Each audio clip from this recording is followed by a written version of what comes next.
Welcome, everybody. Good afternoon. Thank you for being here today. Thank you for being here for the next community conversation in our Compass series that the United Way will host occasionally about topical issues that are going on in our community. You might recall our first Compass meeting a few years ago. We brought Julie Orlando to town, and she introduced us to the concept of functional zero. And since then, I think you can all have seen the progress we've made in putting forward a collective strategy to end homelessness in our community. The last one we had Greg Colburn here, who presented his research on the economics of supply and demand around housing, and his conclusion on why the root cause of homelessness was the lack of built housing. And it gave us all something to consider and that our elected officials continue to think about in solving our housing needs here in Sedgwick County. Today, we're very excited to introduce to all of you the ALICE data. This is a new framework that is beginning to sweep across the country on how communities are looking at their local economy and the impact that it's having on what we call the working poor. Those families that are above the poverty level but don't seem to be making ends meet. If you didn't know, in Kansas, we have 19 different United Ways serving across the state at various communities. We come together quarterly under an umbrella, the association, the Kansas Association of United Ways. And we had been looking at this phenomenon for some time about anecdotally seeing the needs in our community going up, but they were from families that we don't traditionally see below the federal poverty level. And so we began talking about it. We're also networking with the United Way worldwide with 1,400 United Ways across the globe thinking about this strategy or how to look at it. And it was the United Way in New Jersey that invented the ALICE concept and published the first report in its community on how to look at the working poor and what's happening. And so thanks to Kansas Blue Cross Blue Shield, they helped fund the association here in Kansas to bring the ALICE tool here, and Kansas is now the 25th state in the nation to adopt it. And so we're happy to begin sharing it with you today. I also want to thank Ed O'Malley and the Kansas Health Foundation, who then invested in our organizational capacity to spread the word around ALICE so that we can advocate on behalf of these families that you're going to learn more about today. This led to our first ever state director of the Association of United Ways, who's leading the way across our state. It's Lisa Gleason. She's here with us today, former CEO for the United Way of Reno, so thank you. And I also want to welcome the CEO and president of the United Way of Kaw Valley that covers Topeka and Lawrence. And this is Jessica Lehner, who's here with us today.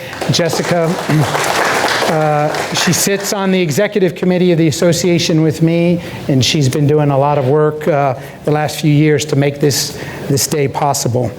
On a personal note, when I first began learning about this phenomenon, I happened to be over at Ameritrust Credit Union. I was meeting with James Nasters and Moji Rawson, and we were talking about some unrelated things that the United Way was working on. And just out of the blue, James asked me, "What do you know about ALICE?" And he was the first non-United Way employee who brought that to me and continues to talk to me about it. And when I came back to him and said, "We have the research, we're ready to roll it out," he didn't hesitate in stepping forward and said, "We want to be a part of it." And so I want to thank James and Ameritrust Credit Union for leading the way and sponsoring this event today. Thank you, James, and I'd like to welcome you to say a few words on what this means to you.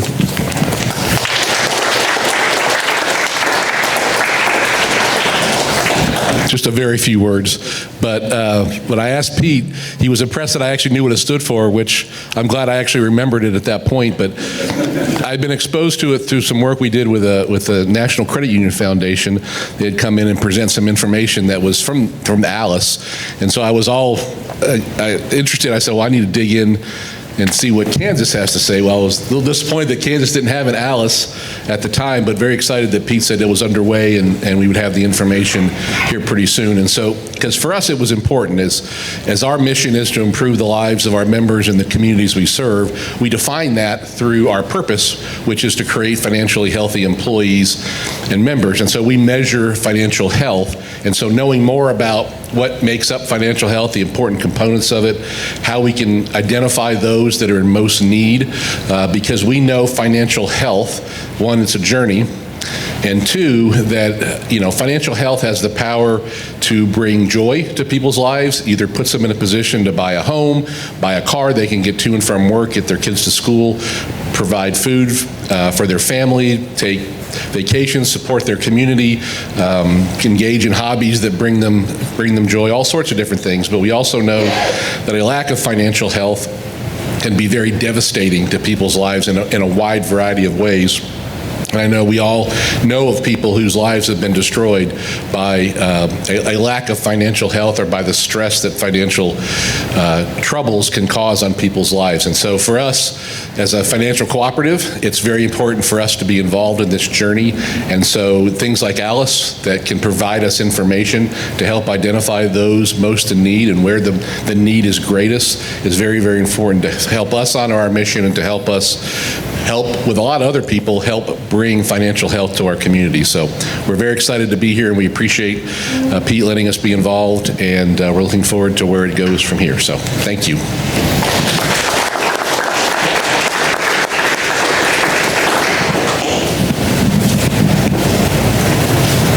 Thank you, James. So this is the inaugural Alice report for the state of Kansas, a study of financial hardship.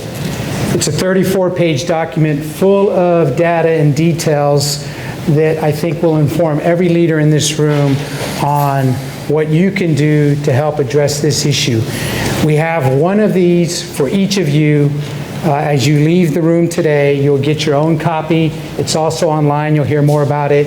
But this is what it looks like, all 34 pages. At the back of it is a 5-page appendix that applies only to Sedgwick County. But when you go online, you can see every county in the state. You can see other states. You can see every legislative district. But this is what it looks like. It's real. It exists. Our Vice President of Community Impact is about to come up here and spend a few minutes just highlighting the big picture, some of the strategic points, and the overall framework so that you can go home and dive into the details and think about this more diligently on your own as we continue an ongoing community conversation about what we can do to address the needs of many families right here in Sedgwick County. I can't think of anyone better than Abel Frederic to come up here and present the inaugural Alice report for the state of Kansas. He himself was born into an Alice family in Little Haiti, a suburb of Miami, but like many of us, he found a more stable life through education. After graduating from law school, he found that his heart was more in serving the people of a community than in working in the courtroom of our judicial system. Since arriving here at the United Way, he has become an expert in the charitable ecosystems of our community that is doing so much of the heavy lifting to support a stable social safety net right here in Wichita. He is a world-class professional, a trusted friend, and our community is lucky to have him. Please join me in welcoming Abel Frederic.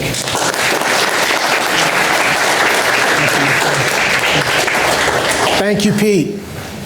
Alice, asset limited, income constrained, but employed. What does that mean? Our individuals in Alice here in That means that's 25%, more than 25% of those who call Kansas home. They are our friends, they are our neighbors, they are our family members, and they are our coworkers.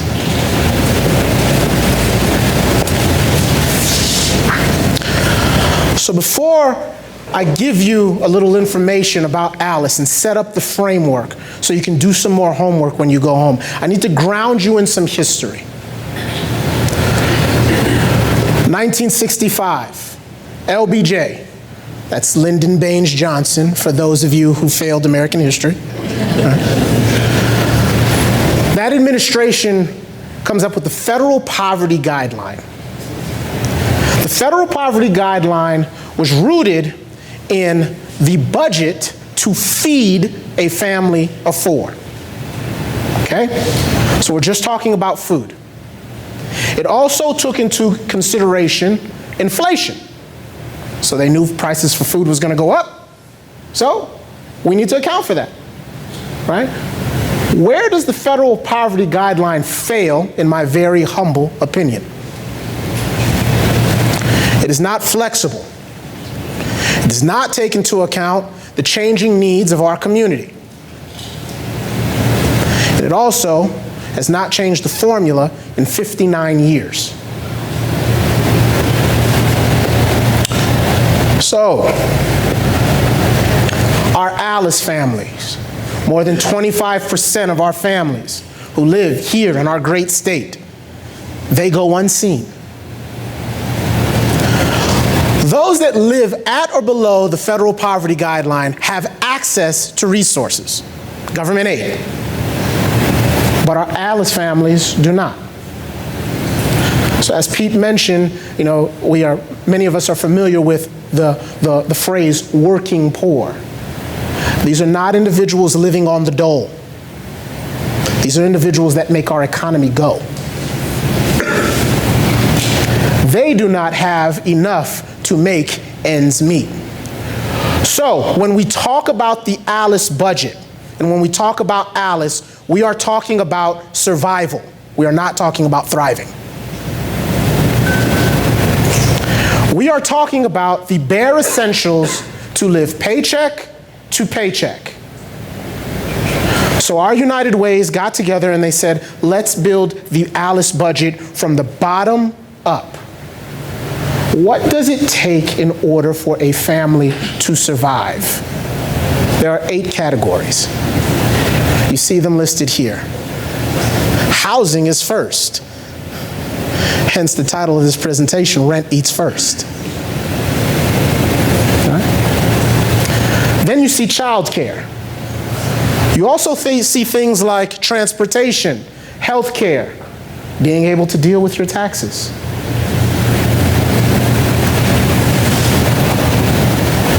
Why did we take these 8 categories? Our CPI, Consumer Price Index. Our CPI would have you think, from 2007 to 2023, costs have not risen that much. If you look at this graph, you look at the information here, nationally, in that time frame, costs have only risen by 2.5%. But when you take a look at those 8 categories that we have pulled out, in the state of Kansas, they have risen by 3.1%.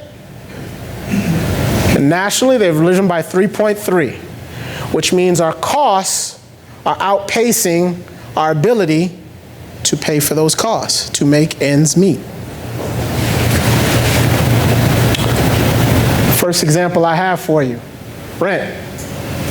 As you can see here, since 1999, rent has risen 135%, as opposed to income growth of 77% for our families here in the United States. What does that mean for our Alice families here in Kansas? They are rent burdened. What does rent burden mean? It means that our families are spending 30% or more on housing. So just that first budget line, not taking into consideration the other 7. 30% of your income is gone. Another example, daycare. I have a 2.5-year-old. His name's Gabriel.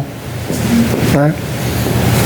I feel like I'm paying for his college education already just for somebody to give him animal crackers and change his diapers. Since 1990, cost of daycare has risen by 214% as opposed to the wage growth of 143. Here you see an Alice budget. Now I'll be very transparent with you. The most recent data that we have is 2021 data, right? The 2022 data will be available here within the next few months, right? But this is the most recent data that we have. Let's look at our Alice budget. Single adult,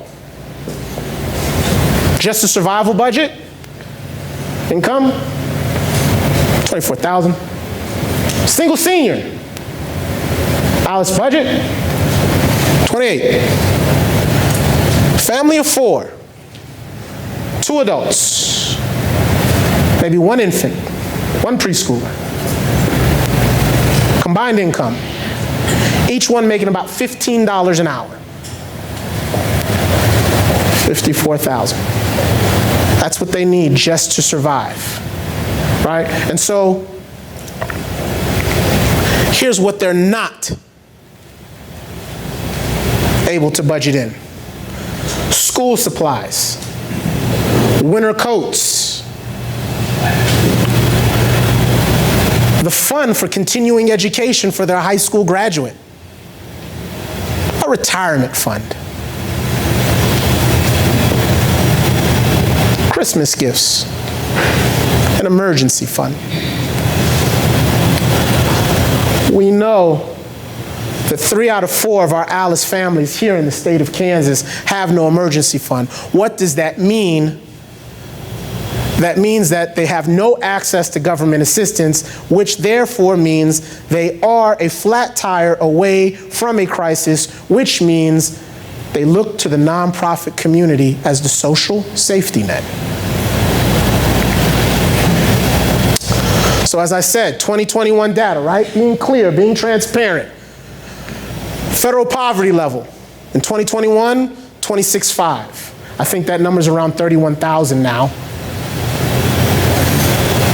Alice survival budget, paycheck to paycheck, 54,000. So we're talking about $30,000 between our seen and our unseen, our invisible population, the individuals in this community that make this economy go. In order to thrive, we're looking at about 91,000, just to put 10% of their earnings in savings. I'd like to share this video with you because I think it gives you more context when I talk about this being an issue nationally, but then when I also talk about why the nonprofit community has become the social safety net for our Alice families. When you have a medical emergency, you call 911.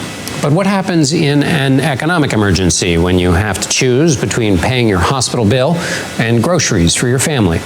The Wall Street Journal reports Americans are turning to 211, a social service helpline. Rachel Wolf spoke to some of those who work that line. She is a consumer trends reporter for the Wall Street Journal. Thank you so much for joining us. It was such a fascinating story. What can you tell us about 211 and why people are turning to it? People are not able to make ends meet at levels far higher than what the federal poverty line represents. These call center operators were telling me. I got the chance to spend the day at a call center outside Hartford, and it was really staggering to hear the types of things that people were calling in about, just utterly unable to afford their basic needs at a time when the federal poverty line indicates that people should be getting by okay. The number of people under it really hasn't budged. So, Rachel, when they were calling in, what were some of the balances they were trying to meet, or some of the challenges they were trying to meet?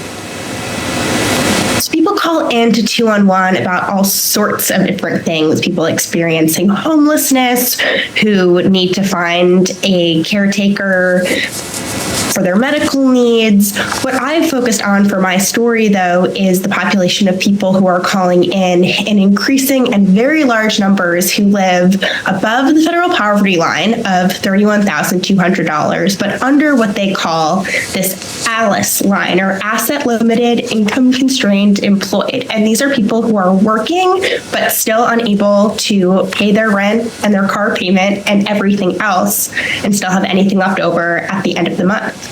So that's essentially what's sometimes called the working poor, who are, and what kind of a position, if you are in the working poor, what is that, what kind of a fix does that put you in if you are not below the federal poverty line, but based on this ALICE threshold, you're not living a life that anybody would define as kind of being out of poverty? Right. It's hard because most people in this group are not eligible for any services whatsoever. Most federal and state assistance is based on the federal poverty line.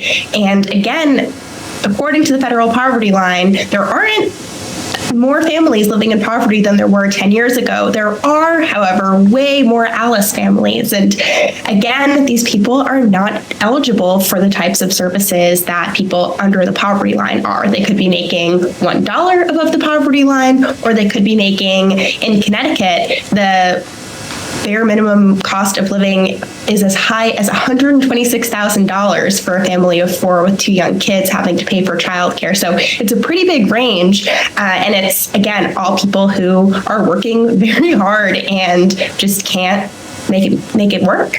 And one of the things that's so interesting about the 211 calls is that, navigating, even if there are benefits that might be available to you, navigating them while you're trying to hold down a job or find housing is itself a nightmare.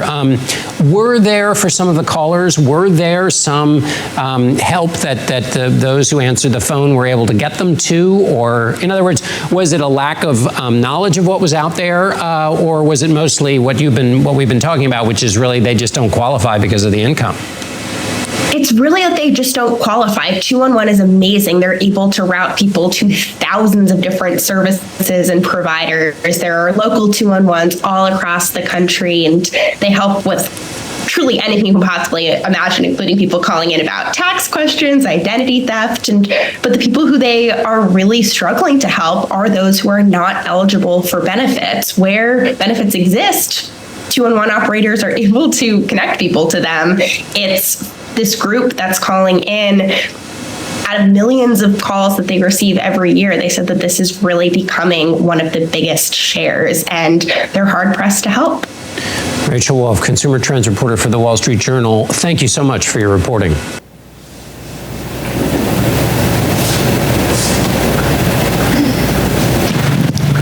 Hello, everyone. My name is Michelle Grimm, and I'm an employee of the United Way of the Plains. I run our 211 call center for the state of Kansas. I want to tell you that everything they just told you is 100% accurate, especially for our state and for our county.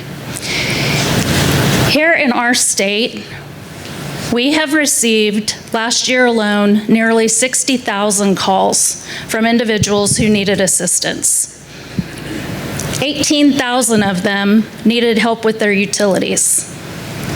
Over 6,000 of them needed help paying their rent.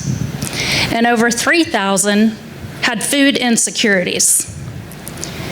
But what I'd like to drill down for you is that here in Sedgwick County, those numbers are also staggering. Over 7,000 needed utility assistance. Over 2,000 needed help with their rent. And over 2,000 needed help just finding food. And as you can see, every year, those numbers are increasing.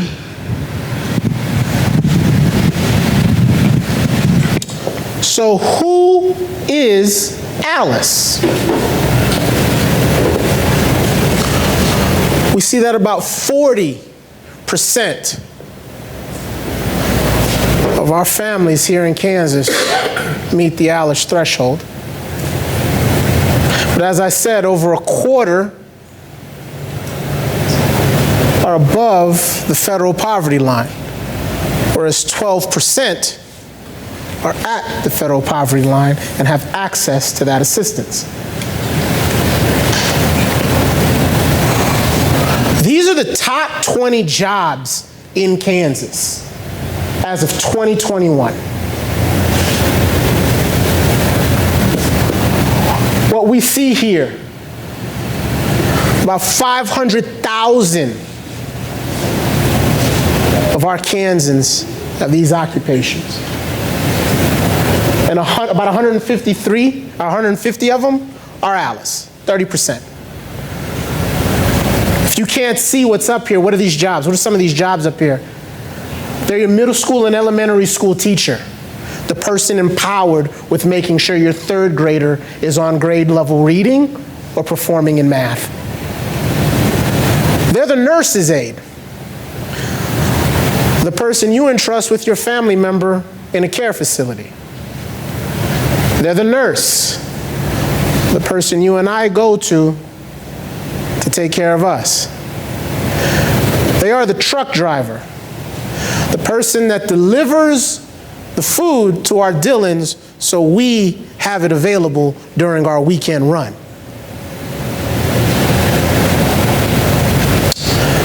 Our government was very generous in supporting this economy during the pandemic. But friends, I'm here to tell you that our situation with Alice households will get worse because post-pandemic support is all going away. And as you see, the numbers for assistance are going up year on year on year. How do I know that? This is a chart that shows you our federal poverty line households from 2014 to 2021, and our Alice households for the same time period. Those federal poverty line households haven't moved. But dadgum, our Alice households sure have.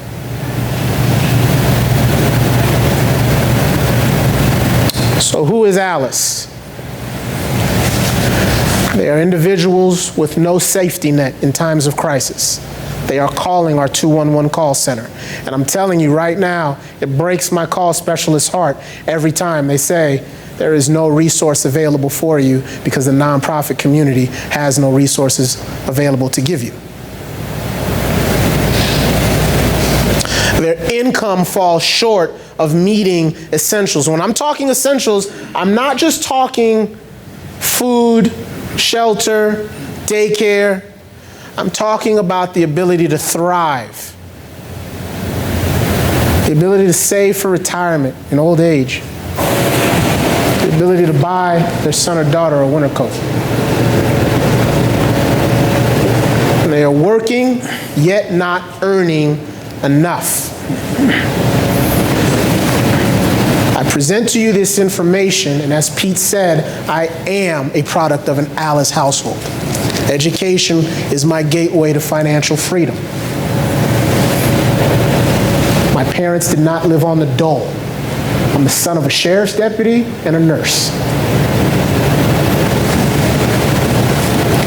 These individuals are working hard.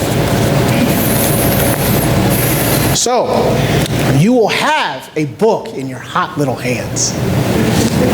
You better read it.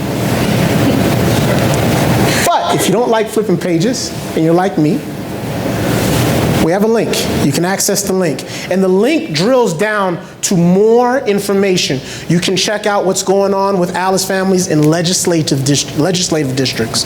You can also drill down for county information, right? So if you have a family member in a specific county, my friends in Topeka, if you want to access what's going on in your county, you can do that. My friends in the banking industry, if you want to see what's going on in the specific areas where you bank, you can do that. My friends at Thrive Group, you can see what's going on with your individuals in your different counties. Thank you for your time today. Pete?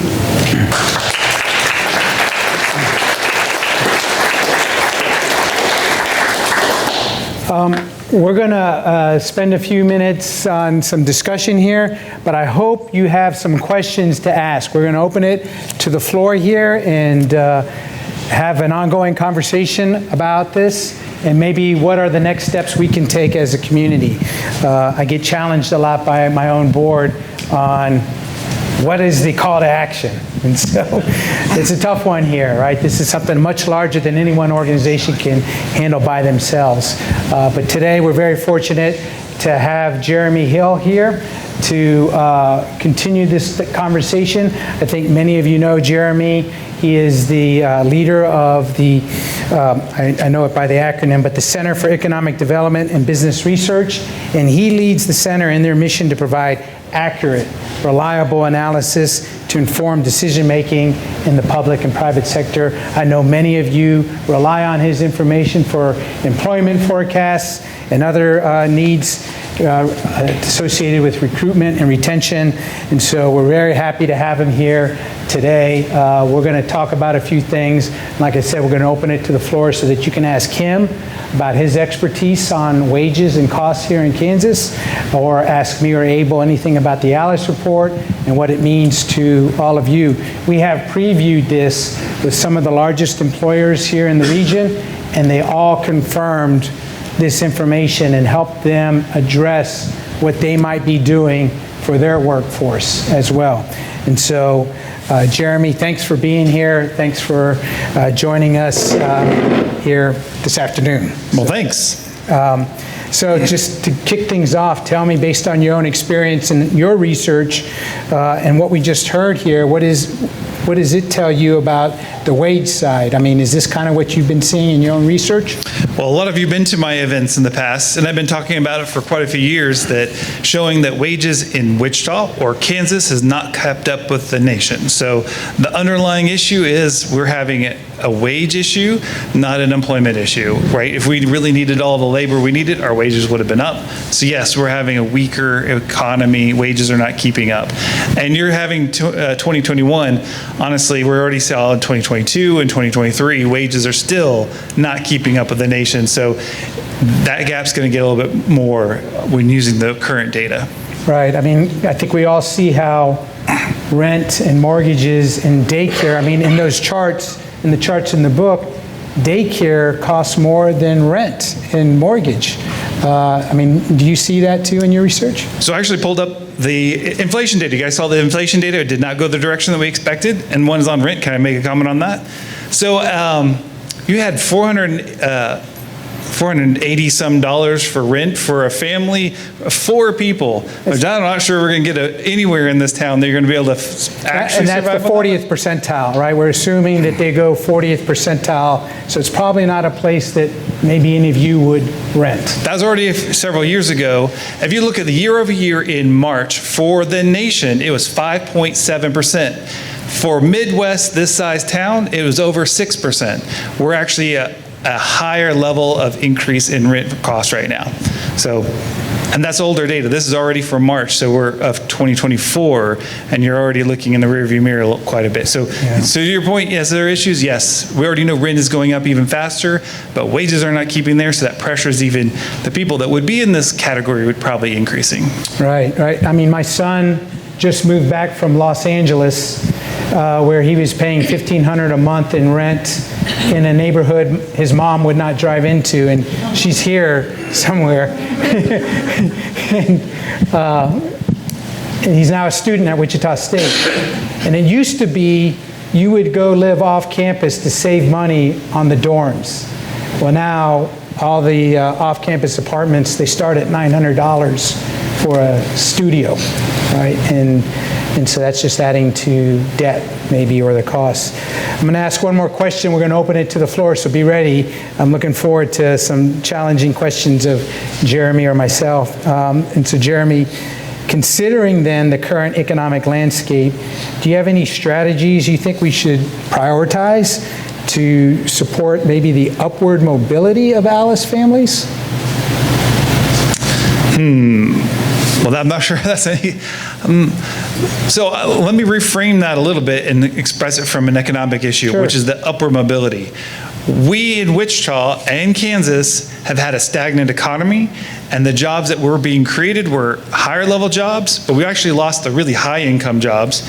We kept higher income jobs generally, and we lost a lot of those middle income jobs. I showed that last fall.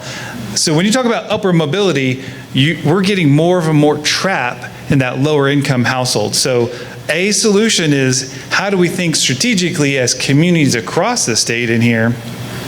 What's that next job? How do I help someone go from that entry-level job and move up? And it could be in manufacturing, it could be cross industries and things like that. So I think that's a natural one as a community that could easily think about that, because we have skills that are in that lowest income.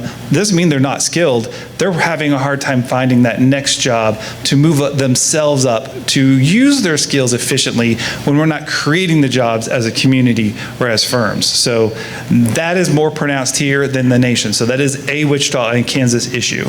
That's one of many, and we can talk about quite a few, but I don't know. I can talk about transportation being an issue. There should be other ones that we could think about to help get labor moved into that upward mobility of that labor force. Yeah, I mean, the report shows annual wages, but also hourly wages, and I think it's at $54,000. It comes out to about $27 an hour, and so you can see the public data around in Wichita, certainly around the public information we see on union negotiations, right? At Spirit, Textron are coming up, and entry-level pay is much lower than 27. And so unless you have a second income person in the family to reach that $27 threshold, and then that means if you have children, how are you covering daycare that is more than your mortgage, right, in that regard. So, all right.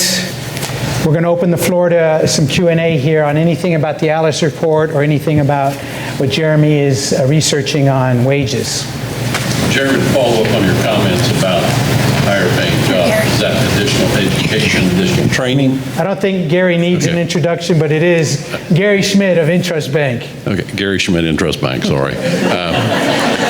Jeremy, you talked about higher paying jobs. Is that additional education, additional training, or is this something we need to be looking at trying to figure out what incentives we can provide to companies that provide those type of jobs for people in our community? So let me start with the last one. And I've shared this since I landed back in 2009 back in Kansas, saying, hey, we need to think more strategically about the industry side. If we're only attracting those that are really high income positions, that's great. Those engineers we might want, but what are we getting for that upward mobility? And those that we've lost over the last 15 years I've been here have been some of those middle income jobs that we keep losing. So we're losing companies that had middle income jobs that would have been that upward mobility. We had a lot more call centers when I was first here. Now we have a whole lot less. Right? There's one easy example. So now we carved out a section where someone could have moved up and paid a little bit better because they were paying pretty well, but we don't have those jobs anymore. So yes, as a strategy for the state and here, we could think more about how do we incentivize those middle income jobs and add skills to it. Then your question is twofold. How much does it require education? The reality is there's actually a lot more. It depends on what occupation, what sector that we're looking at, where there's a lot of skills and talent. They're being underutilized, and they can't utilize that system in our size economy in Wichita to get that career ladder to move up. So I think there's some latent potential and talent that's in the market, but, and I've said this is not a new thing, I've been saying this for quite a while, we've gone away from having in our budgets from the firm side to invest in education. You back up 20 or 30 years ago, the share of your budget for training and education was so much higher. It went down because we got used to, particularly here in Wichita, we had excess labor. We expected them to come with all these extra skills. We're now a tight labor market. If you want the solution to be able to actually pay them more, put training to them, get their productivity up. If their productivity is higher, they're paying themselves more, and you have more profit for company. So the answer is really all three of them. You teed up all three of them, but I think all three of them are important solutions to get that upward mobility of that workforce. There's some other ones out there because we have mental health and other things, but those three all work well.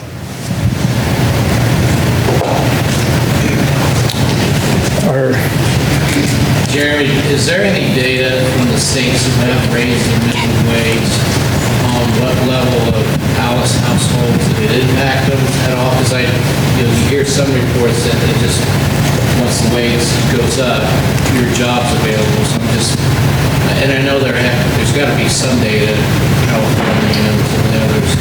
Do we know any of that at this point? So I haven't looked at Alice and minimum wage, but I've definitely looked a lot at minimum wage. So I'll pause and look to you, see if you have an answer to that, and then I'll come back and I can talk more about minimum wage and the economy. I know a little bit about it.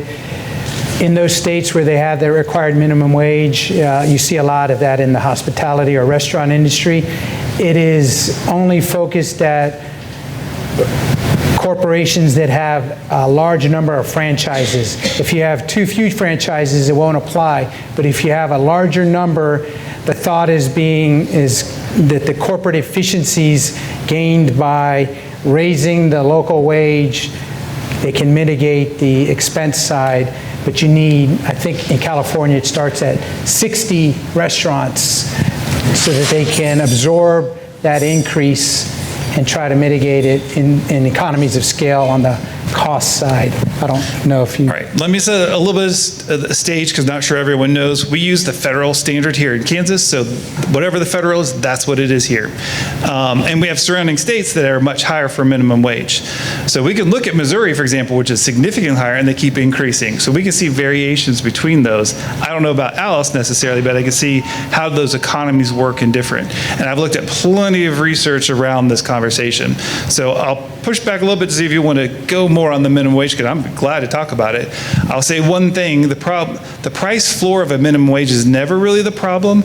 It is the political discourse around talking about the minimum wage always has been the problem. If you're going to have a minimum wage, it should be connected to inflation, and it should be just automatic, and policy should never get involved in it, because all firms want to know the rules of the game. And if policy comes in and we don't know if next year we're going to have a big jump, then what dislocates workers, creates all these costs, and has all the problems. If it was increasing all the time with inflation, particularly you and your firm, right, you would know exactly how to manage your labor. But if you get hit one year, or even they have a step up over the next couple of years because it's politically motivated, that will hurt you, particularly on your side. It'll hurt you as a firm. Did you tease us a little bit on what is the Missouri economy versus the Kansas economy? If they have a higher minimum wage, are they doing better? I just looked at it a couple of weeks ago for a story, and I don't remember it off the top of my head. But it's a lot higher than us, and Colorado's higher than us. Is there a local economy doing better in the state of Missouri than Kansas? Do you know? Missouri is a miserable state, so I don't know about that.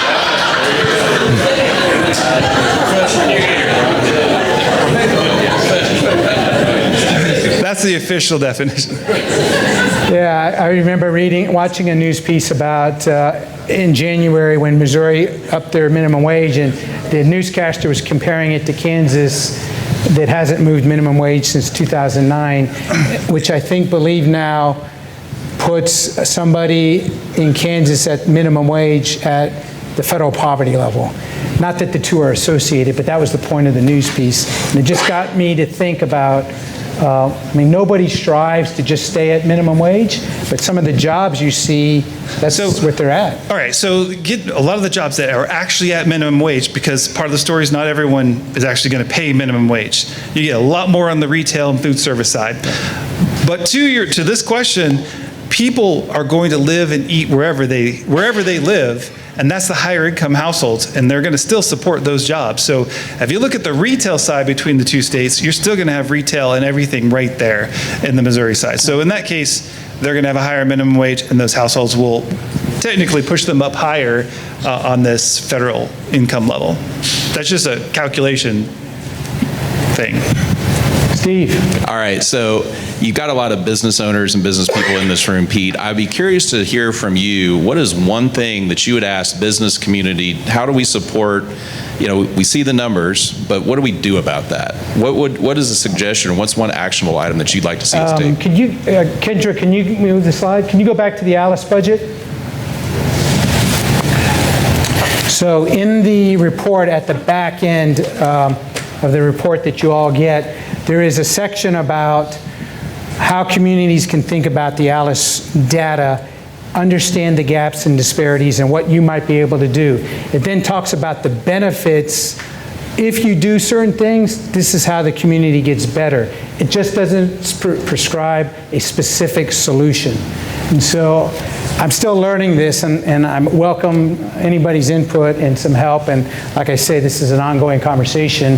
But childcare, for instance, we're thinking about, I've talked to a number of the large employers, they're wrestling with how can I help in the childcare area where I don't have to increase wages so much, but I can get economies of scale. And maybe you all saw in the local news, Creekstone Farms in Cowley, I think with Hutton, they put an on-house daycare center there for the workforce, and they're covering it to lower the costs to the employee. It ends up being cheaper all around. They get a more productive employee, and they're able to recruit and retain. I mean, think about the daycare center on Hillside by Wichita State. I believe it has a long wait list, but all the employees at Wichita State that take advantage of that daycare center, it's essentially right next to them. And so dual income families can work on campus. They can go if there's emergency. And so I guess to business owners, what is one way to challenge childcare? Now, the ALICE data is aimed at policy, local and state level, maybe national level economies. And so one way to lower transportation might be the discussion we have in Wichita around public transportation. How do we manage our bus routes 24/7 to different areas of the community so we lower the cost of transportation on an ALICE family? They're already in crisis, right? They have no savings.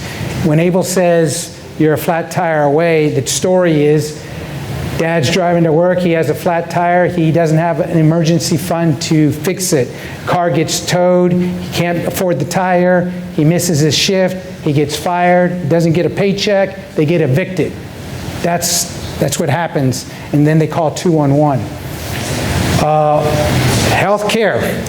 We have a continued debate in Kansas about Medicare expansion. What would happen to that, and what stress would happen, be relieved on ALICE families? And so we ask, one way to go about it, Steve, is on business owners with your workforce.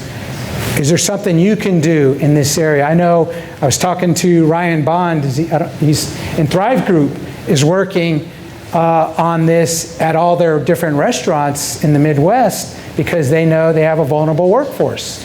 And they're experimenting with a lot of different things, I think with Goodwill and other social programs on how can we stabilize the workforce so that they can do better. But I think this is the beginning. Walt. Whenever I hear the conversation on minimum wage, I always want to pivot the conversation to a minimum skill set, because the wages represent the skill set. And you can manipulate the market by having a minimum wage, but that doesn't really address the underlying issues. So I guess my question is, are we doing enough to move the needle on a minimum skill set? You talked about kind of a laddering effect of having various jobs available out there so that people do have upper mobility, which is another argument for not having a high minimum wage, and then you eliminate entry-level learning positions that nobody expects anybody to be at that position and raise a family. They expect to learn how to come to work, learn all the soft skills so that you can then get a higher paying job. But I'd love to pivot the conversation on how we can raise skill sets. I know Sherry Utesh is here, and we're doing a lot in our community to work on trade skill sets and what have you, and I just like to see us move the needle there.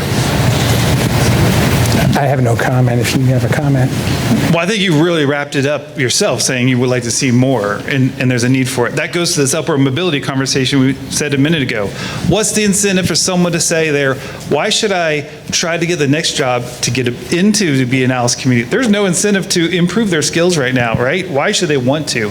And then when you're in there, you've got such a long ways before you get to a higher value.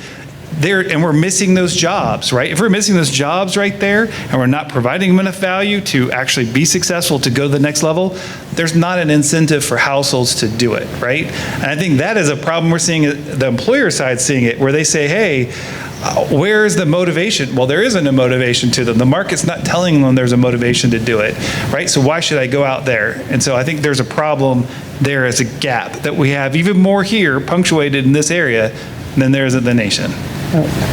I'm going to call out Gene Camarino one moment, because he was just telling me, everybody knows his leadership in the North End at Empower, and they're breaking ground on a new building to help with job skills, right? He told me their very next building is a daycare center.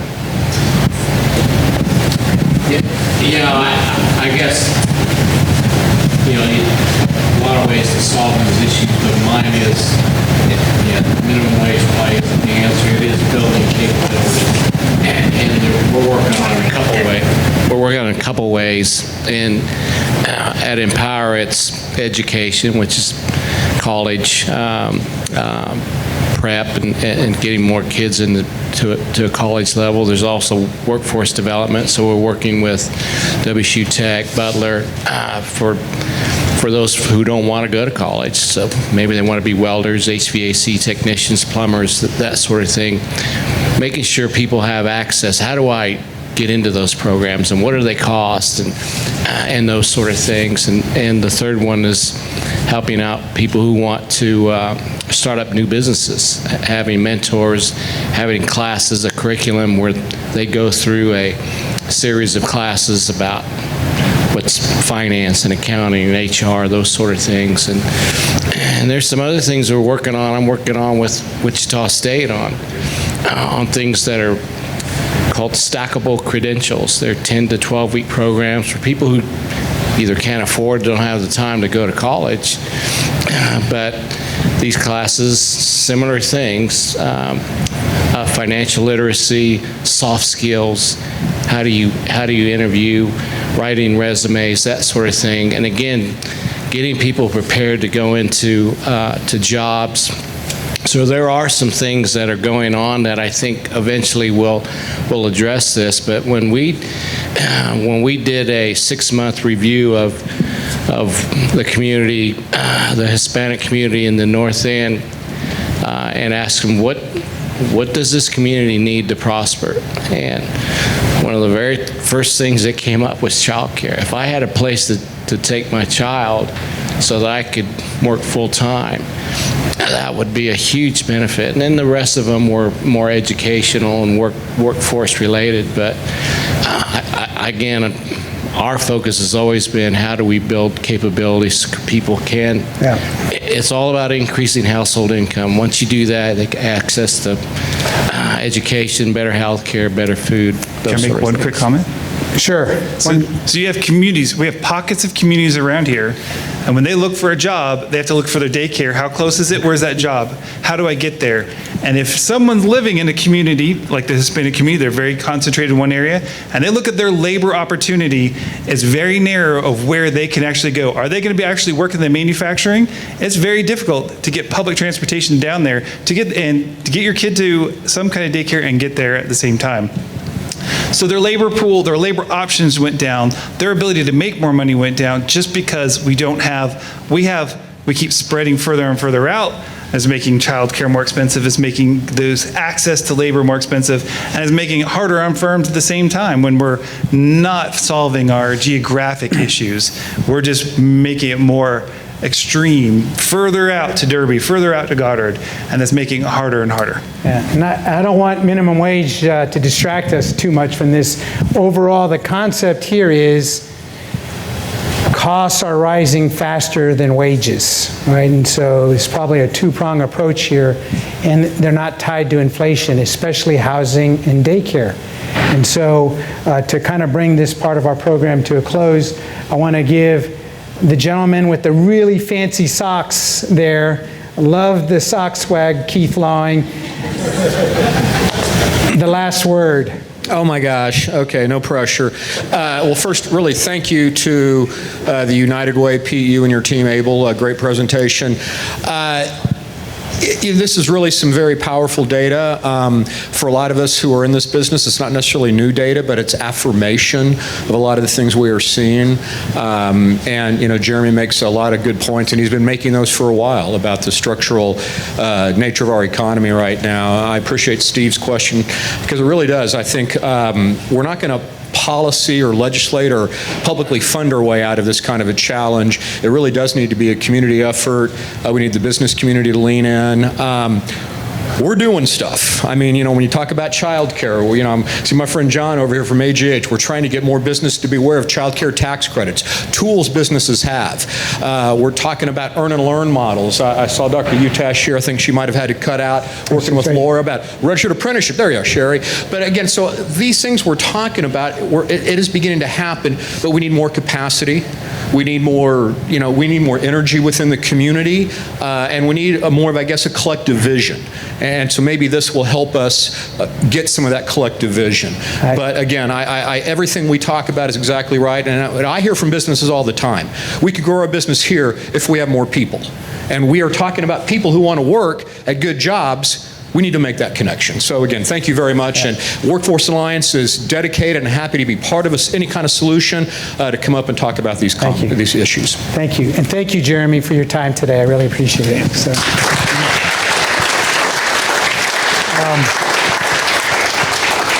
As I said at the beginning, this work was not possible. I can already see, the steam coming out of everybody's ears here on how we can solve this. It would not have been possible if Blue Cross Blue Shield didn't step up and help fund us right at the beginning. So, Jason, I'd love for you to say a few words about what this means to you.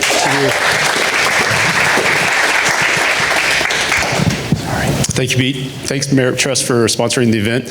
I know many of you out in the audience. Blue Cross Blue Shield is proud to invest in this report. It's vital that we invest in this report. Blue Cross Blue Shield is very intentional and responsible in investing in healthy communities. Financial stability is one of them. Financial stability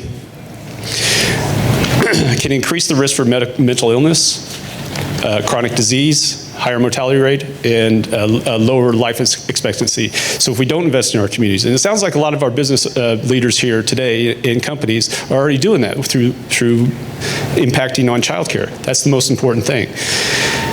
I don't understand what we do with this data going forward, but we have to get the data and the information out.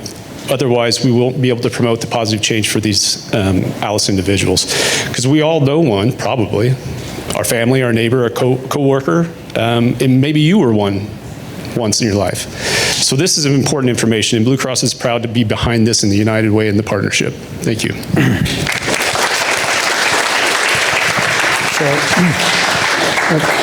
In closing, again, I just want to thank James and Merit Trust Credit Union for making this evening happen and getting the word out. I want to thank Ed and the Kansas Health Foundation, who invested in our state association's capacity to begin advocating for this across the state through 19 other United Ways. And I want to thank Blue Cross Blue Shield for getting the ball rolling. We intend to update the information every year, but in between, continue to have conversations with all of you to see what we can do to tackle it right here in Sedgwick County. I think together, as business leaders, local government, nonprofits, and charities, we can be a force for good for the 54,000 ALICE families that live right here in Sedgwick County. So please, take a copy of the report with you on your way out. Spend a few minutes in the pages. I think you're going to find the information as eye-opening and as compelling as I did, and come forward with your ideas on how we can tackle this community-wide issue together.